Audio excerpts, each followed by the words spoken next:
2025 SLST 9-10 এবং 11-12 নিয়োগ নিয়ে প্রচুর মামলা কলকাতা হাইকোর্টে হয়েছে, সুপ্রিম কোর্টও হয়েছে, তোমরা জানো। সেই মামলাগুলির শুনানি চলছে।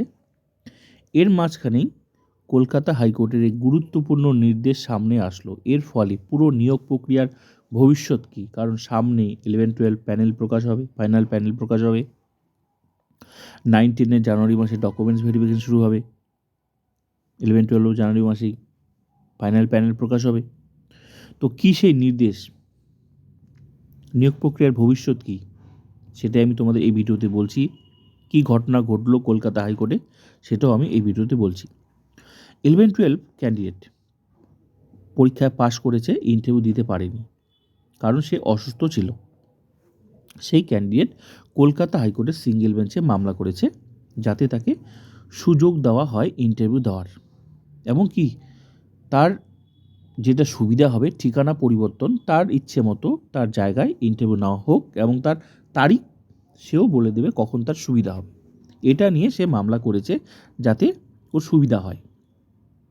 সিঙ্গেল বেঞ্চ সেটা শুনে, অসুস্থতার কথা শুনে এসএসসিকে নির্দেশ দিয়েছে যে তার ইন্টারভিউ নেওয়া হোক, তার তারিখ অনুযায়ী, তার সময় মতো, তার জায়গা মতো নেওয়া হোক।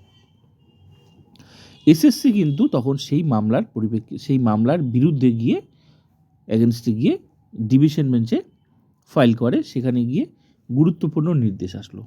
কী নির্দেশ? ডিভিশন বেঞ্চ পরিষ্কার জানিয়ে দিল এভাবে হয় না, এসএসসির পুরো প্রসেসটা ডিলে হয়ে যাবে।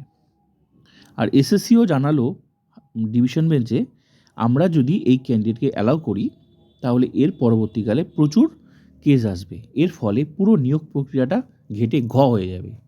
সেটা কেমন? এই ক্যান্ডিডেটকে যদি আজকে সুবিধা দেওয়া হয় যে ওর ইচ্ছে মতো ইন্টারভিউ নেওয়া হবে, দিতে পারেনি, অসুস্থ ছিল, এখন যদি ওকে অ্যালাউ করা হয় তাহলে এর পরবর্তীকালে প্রচুর কেস আসবে। কী কেস আসবে? সেও বলবে আমি ইন্টারভিউ দিতে পারিনি, আমি ছিলাম না, আমি অসুস্থ ছিলাম, কেউ পরীক্ষা দিতে পারিনি, আমাকে পরীক্ষার সুযোগ করে দেওয়া হোক, সেই সময় আমি অসুস্থ ছিলাম, পরীক্ষা দিতে পারিনি। তো এই ধরনের বিভিন্ন কেস আসবে। এই ধরনের ঘটনাগুলো এসএসসি কিন্তু ডিভিশন বেঞ্চের সামনে তুলে ধরে। এর ফলে ডিভিশন বেঞ্চ পরিষ্কার করে জানিয়ে দেয় যে ক্যান্ডিডেটকে কি সতর্ক হওয়া উচিত। যখন একটা প্রসেস চলছে, যে কোনো ভাইটাল মুহূর্তে তার ক্যান্ডিডেটের সতর্কতা অবশ্যই দরকার। সত্যি তো, আজকে যদি এটাকে অ্যালাউ করা হয়, অবশ্যই ক্যান্ডিডেটের প্রতি সহানুভূতি আছে, কিন্তু সেটা আজকে যদি অ্যালাউ করে তাহলে আজকে এই যে মানে একটা টাইম বাউন্ড যে আছে, এই নিয়োগটা কিন্তু হবে না। একটার পর একটা কেস কিন্তু আসতেই থাকবে, একটার পর একটা কেস আসতেই থাকবে। এর ফলে পুরো নিয়োগ প্রক্রিয়া 1 বছর কেন 10 বছর হবে কিনা সন্দেহ আছে। তো এরকম ভেবে চিন্তে এসএসসি কিন্তু সেটা অ্যালাউ করেনি। তো এই নিয়েই ডিভিশন বেঞ্চ বলল এটা ভেবে চিন্তে করা উচিত। একটা যখন প্রসেস চলবে, আর এভাবে হয় না। তো কি ঘটনা ঘটলো আর নতুন আপডেট কি তোমরা দেখে নাও।